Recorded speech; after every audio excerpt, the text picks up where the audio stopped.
Oke, halo halo, assalamualaikum warahmatullahi wabarakatuh. Selamat sore teman-teman semua ya. Ini sekarang saya baru di pinggiran sungai teman-teman. Ini saya ada di pinggiran spot ya. Rencananya mau ngepulang ke bawah sana nanti. Dan sebelumnya saya masih di posisi yang sama di video saya sebelumnya ya. Kali ini saya mau spill perlengkapan saya yang terbaru ya, perlengkapan set ketapel ikan yang saya pakai kali ini. Kemarin ada beberapa teman yang tanya ya, set alat yang saya pakai dan perlengkapan ngevlog saya ya. Nah, kali ini saya mau coba spillkan tanpa saya mau sok-sokan atau gimana ya teman-teman. Ini hanya sekedar sharing aja untuk teman-teman yang kemarin tanya seputar perlengkapan ketapel saya. Nah, untuk frame ketapel yang saya pakai, saya akhir-akhir ini pakai frame ketapel roller kayak gini teman-teman. Udah saya bahas di video sebelumnya ya. Ini frame hasil dari giveaway teman saya yang dapat dan dikasihkan ke saya. Teman saya minta digantiin frame yang kayu teman-teman. Nah, ini akhir-akhir ini saya pakai model roller seperti ini, roller di sini dan karetnya itu model tanam di dalam ya teman-teman. Ini rencananya mau saya produksi nanti yang bahan kayu. Ini untuk frame ketapelnya saya pakai model kayak gini. Untuk karetnya ini saya pasang karet ukuran 30-60 teman-teman. Yang sebelumnya yang warna oranye itu ternyata saya ukur itu ukurannya 20-60 teman-teman. Pantesan itu berat ya. Ini ukuran 30-60 warna green ash. Dan ini ada pengaitnya model bahan tali kayak gini ya, tali brusik. Ini beda dari yang biasa saya pakai ya. Pengaitnya kalau saya pakai itu kan biasanya bahan senar yang ukuran 1,2 mili ya teman-teman. Kalau ini lebih gede teman-teman. Ini untuk framenya model seperti ini. Ini harganya saya kurang tahu ya teman-teman. Saya cari-cari di marketplace Indonesia itu juga susah. Yang mirip-mirip ada tapi kayaknya beda teman-teman. Kalau bagian dalamnya itu yang ada di Indonesia itu nggak ada rollernya di dalam ya. Kalau ini ada rollernya. Ini untuk framenya. Dan untuk relnya saya pakai rel BL30. Ini kayak gini ya, produk dari Twinfish Swangyu Rampark. Ini BL30. Untuk PE nya saya pakai PE produk dari Radical Kenshin yang ukurannya 2,5 teman-teman. Nah, banyak teman-teman yang kemarin itu tanya, banyak banget pokoknya yang tanya, bang idealnya itu pakai PE itu ukuran berapa sih untuk ketapel ikan. Nah, kalau saran saya ya teman-teman, dan itu berdasarkan pengalaman saya pribadi ya, untuk PE kalau untuk penggunaan rel ketapel yang kayak gini, untuk rel ketapel intinya ya, kalau menurut saya pribadi itu idealnya itu kita pakai ukuran PE itu di PE ukuran 2 sampai 3 aja udah cukup sebenarnya teman-teman. Untuk PE 3 itu udah lumayan berat tapi udah cukup kuat kalau untuk tarik-tarikan sama ikan yang lumayan babon ya teman-teman. Dan kalau PE 2 itu kan kecil, dia itu cocok untuk kalau kita main long range teman-teman. Nah, kalau kita pakai PE yang terlalu kecil, misal ukuran 1 atau 1,5, memang benar itu meluncurnya atau melesetnya sujen itu pasti bakalan kenceng banget dan enak banget buat long range dan isinya itu bisa penuh. Tapi minusnya dia akan merusak pin penggulung dan mangkokan relnya, lama-lama pasti bakalan aus teman-teman. Itu kelemahannya kalau kita pakai PE yang terlalu kecil teman-teman. Kalau PE yang terlalu besar dan PE nya itu terlalu mudah menyerap air, PE yang bisa dibilang abal-abal gitu ya teman-teman, itu nanti akan terasa berat teman-teman kalau kita pakai PE yang terlalu besar. Dan intinya kalau PE besar itu mungkin lebih cocok ke kalau target kita itu ikan-ikan yang gede ya, dan jaraknya dekat-dekat itu mantep banget teman-teman.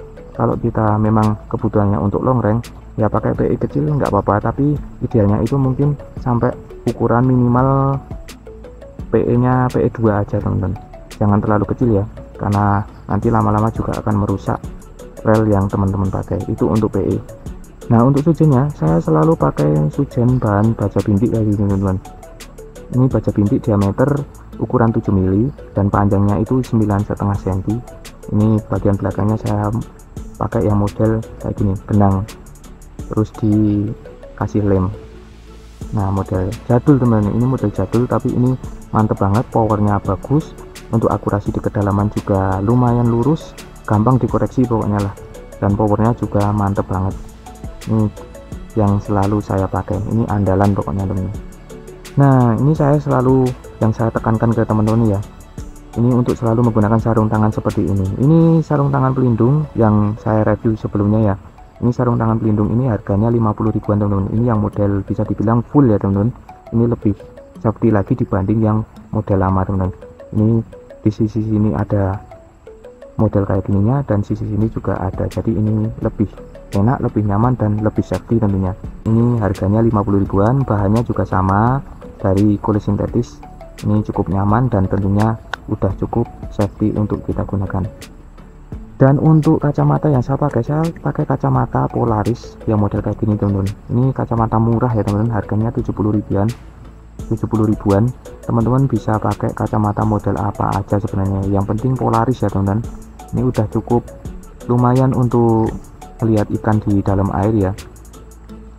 Kacamata murah tapi udah cukup oke buat kita mengurangi silau, dan tentunya ini juga termasuk piranti atau perlengkapan yang mendukung kita agar safety ya teman-teman dalam bermain ketapel ikan. Karena kita kalau pakai ketapel ikan kan siapa tahu ya apesnya kita kan pas kita pakai ketapel itu ada sujen yang ngacak dan marah ke frame-nya itu, dan ada pecahan frame-nya atau sujen mental balik ke muka. Dan ini kalau kita pakai kacamata kan bisa sedikit melindungi kita dari resiko-resiko kayak gitu.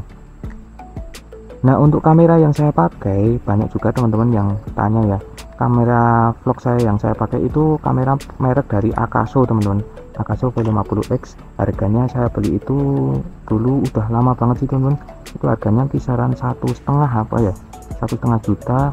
Dan memorinya saya pakai memori SanDisk Extreme Pro, itu harganya di kisaran 200-an atau 300-an pokoknya teman-teman, itu kurang lebih seperti itu. Nah, teman-teman bisa pakai kamera yang lebih profesional mungkin ya, kayak GoPro atau DJI Osmo Action atau yang lainnya ya, karena menurut saya sih kamera saya ini udah terlalu jadul, dan ya bisa teman-teman lihat lah untuk hasil videonya itu juga kurang baik ya teman-teman, cukup burik ya teman. Ya mohon maaf aja karena saya belum ada budget ya untuk upgrade kamera yang saya pakai.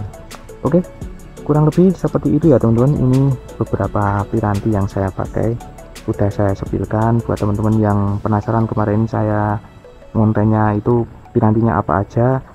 Nah, ini udah saya sepilkan.